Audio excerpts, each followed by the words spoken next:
Chapter 2. Maybe. The grenade sits dormant for several weeks. It rolls around in my brain, the safety clip firmly in place, so quietly stealth that I am able to forget it's there. It's called grenade, I'm sorry. I was yawning. No, this is the story. Okay. I'm going to read it again. The grenade sits dormant for several weeks. It rolls around in my brain, the safety clip firmly in place, so quietly, stealthily that I am able to forget it's there. I maintain my usual routine. I go to work, I write scripts, I work on episode of TV, I come home, I snuggle babies, I read bedtime stories. Life is normal. One single out of the ordinary event occurs. I fly to Washington to a new trustee of Kennedy Center.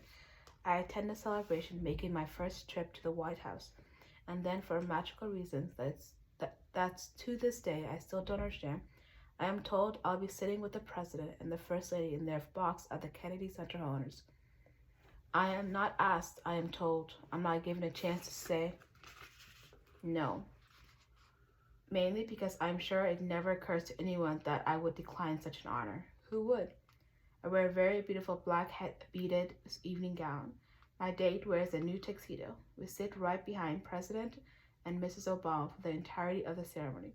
I'm much too shy and nervous to cook out more than a few words when faced with a chance to speak to the actual President and First Lady. I certainly don't form sentences, but I enjoy myself. I have fun.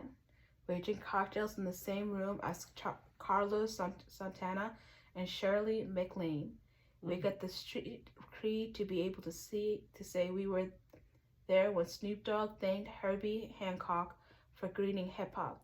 We see Garth Brooks sing Billy Joel's Good Night Saigon, with a choir made of veterans.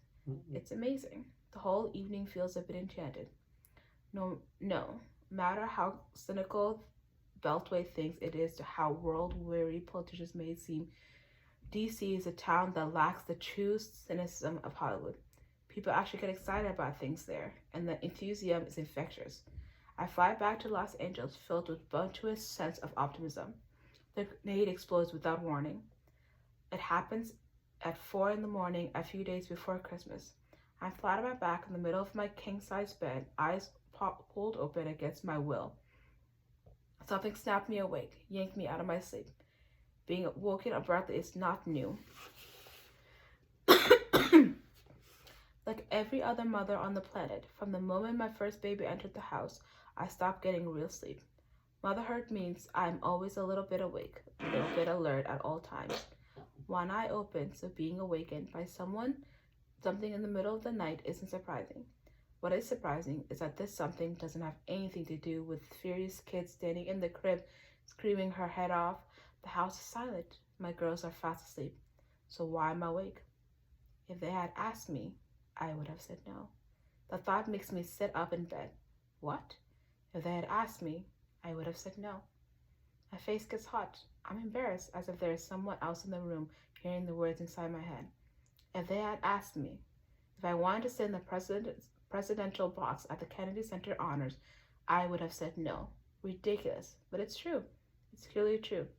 I'm sure of this, as I am the need for it to breathe. I would have said no carefully, respectfully, graciously. I'd have come up with a creative excuse, expressed both extreme honor and regret. The excuse would have been good. The excuse would have been brilliant. I mean, come on. I'm a writer. I would have eloquent. I would have been eloquent and delightful. No one can decline an invitation as beautiful as I can. You're all amateurs at bailing on something. I bail at events so well that I can do it in major leagues. I nod to myself, certain. However I handle it, I definitely would have said no. That is an unquestionable fact. If they had asked, I would have said no. Seriously? I am up and out of bed. Sleep doesn't have a chance now. This requires thought. This requires wine. Downstairs, I throw myself on my sofa and stare at the lights of my Christmas tree. Glass of wine in hand, I drink about the question. Why would I have said no? But I know the answer. I knew the answer before I got out of bed. I just wanted the wine because it's scary. I would have said no to sitting in the presidential box of the Kennedy Center with POTUS and FLOTUS because the prospect of saying yes was terrifying to me.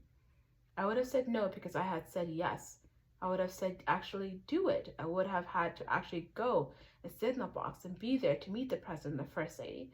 I would have to make small talk and say things. I would have to drink cocktails near Carlos Santana. I would have to do all the things that I, in fact, did do that night. And I had a wonderful time. When all is said and done, it was one of the most memorable nights of my life. Look, I am known for giving good story. The kind of good story told over dinner that makes my friends laugh, that gets my date to accidentally spit his cocktail across the table, the kind of good story that has everyone asking to tell that one again. That's my superpower. Telling good stories, smooth stories, funny stories, epic stories. I can make any story good. I can take the lamest tale and make it compelling. The thing is, a good story is not about purposely lying. The best stories are true. Giving good story just requires that leave out that untidy bits. The bits where, before I leave for the White House, I spend 10 minutes convincing myself that I do not have the stomach flu, that I am fine. Where I consider licking the dust at the bottom of the Xanax box because, oh, yeah, I don't take Xanax anymore. It's been 12 years since Xanax was my friend. Yuck, this Xanax dust is 12 years old. Xanax dust? Where I sleep for 14 hours straight because I am so numb with stress that's either sleep or run. I don't mean jog on a treadmill. I mean run. I mean get in a car, go to the airport, get on a plane, and run away. Run. That seems like a much better plan than going out in public with every nerve ending in my body screaming, this is who I am. Silent, quiet, interior, more comfortable with books than new situations, content to live within my imagination. I've lived inside my head since I was a kid. My earliest memories are sitting on the floor of the kitchen pantry. I stayed there for hours in the darkness and warmth, playing with the kingdom I created out of the canned goods. I was not an unhappy kid, because I was a baby in a family of 8. At a given moment, someone was available to read to me, applaud whatever story I had come up with, or let me listen to on their teenage secrets.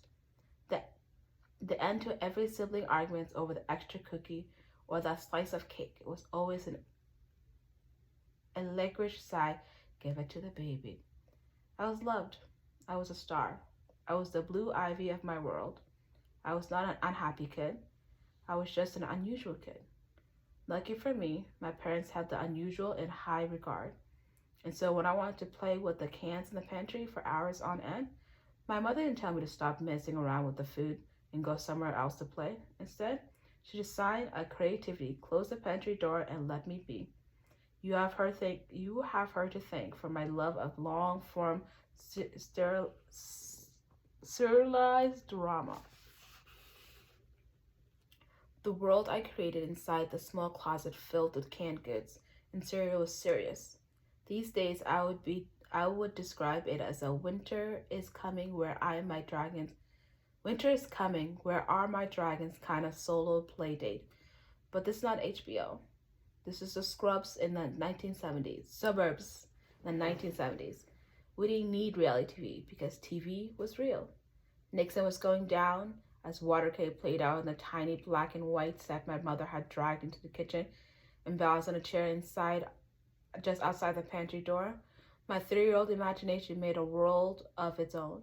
The big cans of yams rolled over the peas and greens and peas, while the tiny citizens' tomato paste land planned a revolution designed to overthrow the government. There were hearings and failed assassinations, attempts and resignations. Every once in a while, my mom would open the pantry door, flooding in my world with light. She would politely tell me she needed vegetables for dinner. The can judicially would sentence a can of corn to death for treason, and I delivered the guilty party into the hands of the executioner. Man, that pantry was fun. You see the problem? Did you read the problem? Man, that pantry was fun. That just came out of my mouth. I actually said it aloud. while I typed it, and I said it without any irony. I said it with a big, dorky, wistful grin on my face. I had a wonderful childhood, but I lived so deep in my imagination that I was happier and more at home in the pantry with the canned goods than I ever was with people. I felt safer in the pantry, freer in the pantry. True when I was 3 years old, and somehow even more true as at 43. As I sit on my sofa staring into the Christmas lights, I realized that I would still be partying in the pantry if I thought I could get away with it. If I didn't have children who needed me to be in the world, I fight the instincts every day, which is why I now have a garden for vegetables. Oh, excuse me. If they had asked, I would have said no. I would have said no, because I always say no. And that's when the grenade explodes. Suddenly it's Thanksgiving, and I'm back in that kitchen, covered in spit up, watching my sister chop those onions, and I understand her now. You never say yes to anything. I don't understand her. I believe her. I hear her. I know her. She is right. Boom. Grenade. And the dust settles and everything's clear. I am left with one thought running through my head. I'm miserable. That makes me put down my wine glass. Am I drunk? Am I kidding me? Did I just think that? Honestly, I'm a little indigent with myself. I'm embarrassed to even be having that thought. I'm ashamed. If you really want to know, I'm bathed in shame. I'm miserable. I'm still a little ashamed to be telling you that right now. I'm miserable. Who in the hell do I think I am? A whiner? That too. A great big old whiner person. You know who gets to be miserable? Mala, because someone shot her in the face. You know who else? The chai box schoolgirls, because the terrorist group Boko Haram kidnapped them from school for a forced marriage, which is just like regular marriage except the opposite and full of rape. And no one cares anymore. You know who else?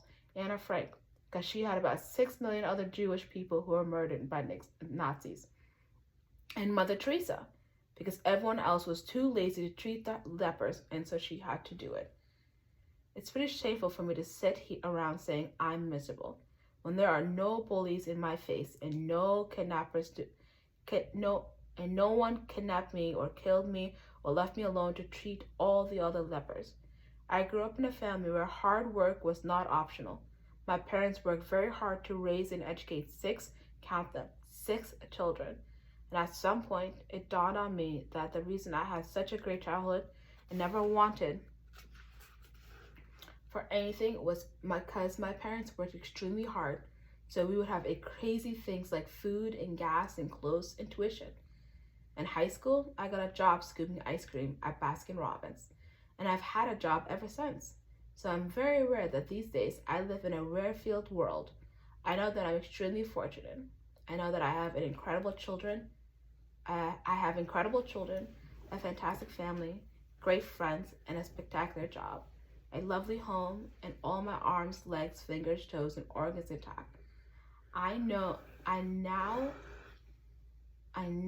don't have the rights to complain, not about my life in comparison to anyone else's life, unless that anyone is Beyonce.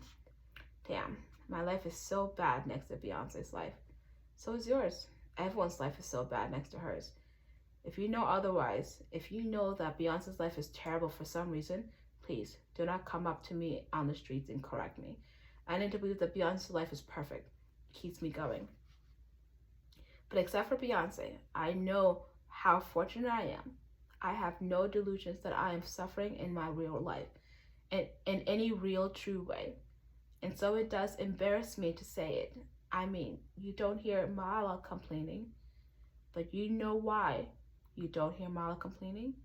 Because Mala and her spiritual Buddhas, buddies, Mother Teresa and Anna Frank are all much better people than I am. Obviously, because I'm clearly a giant whining baby and I suck. Because in that pre-dawn, staring at my Christmas tree, even though I am ashamed, I cannot avoid it. The realization feels like plunging into my ice lake I am miserable. Admitting this takes my breath away. I feel as though I'm revealing new information to myself, learning a secret I've been keeping from myself. I am miserable. Truly, deeply unhappy. In December 2013, I was incredibly successful. I had two hungrily popular television shows on the air, Grey's Anatomy and Scandal, and I just retired a third, private practice. My company, Shonda Land, was in the midst of working with writer Peter Nowluck to develop a show that would soon become our newest hit, How to Get Away with Murder. So yeah, from the outside, I think everything probably looked great. And as long as I was writing, as long as my fingers were on the keyboard, as long as I was at Seattle Grace or Pope Open Association, as long as I was laying track and feeling the hum in my brain, I was fine. I was happy. I know I certainly tried to project the idea that my life was perfect, and I tried not to think about it too hard. I went to work. I worked a lot. I came home. I spent time with my kids. I spent time with the guy I was dating. I slept. That's it. In public, I smiled a lot. I did a huge amount of smiling, and I did what I called athlete talk. Athlete talk is what happens on all of those interviews that take place right after a pro sports event you see on TV, a boxing match or an NBA game. Serena Williams smashes some record in tennis, Olympic swimming. Good athlete talk is when the athlete goes before the press and keeps a smile on her face, voice bland and pleasant as she deftly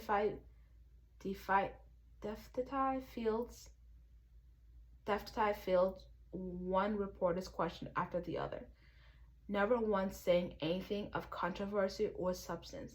My favorite athlete talk of all times is Michael Jordan. He'll stand there after scoring 5,635 points in one game, sweat pouring down his head, towering over some tiny reporter.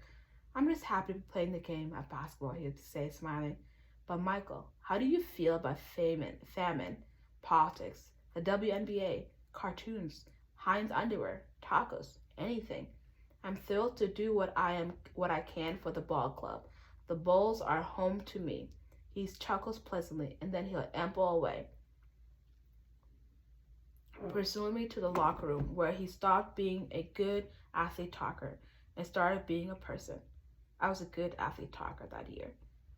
I am just happy to be working for ABC. It's not my job to question my time slot. My job is to make the shows. I'm proud to be part of an ABC team. I'm thrilled to do what I can for the T Network. ABC is home to me. I'm just happy to be playing the game of writing for TV. And it was true. I was happy and proud and thrilled. I did like ABC. I still do. Hello, ABC. Just as I am sure Michael truly liked the Bulls. But the athlete talk didn't have anything to do with liking my job.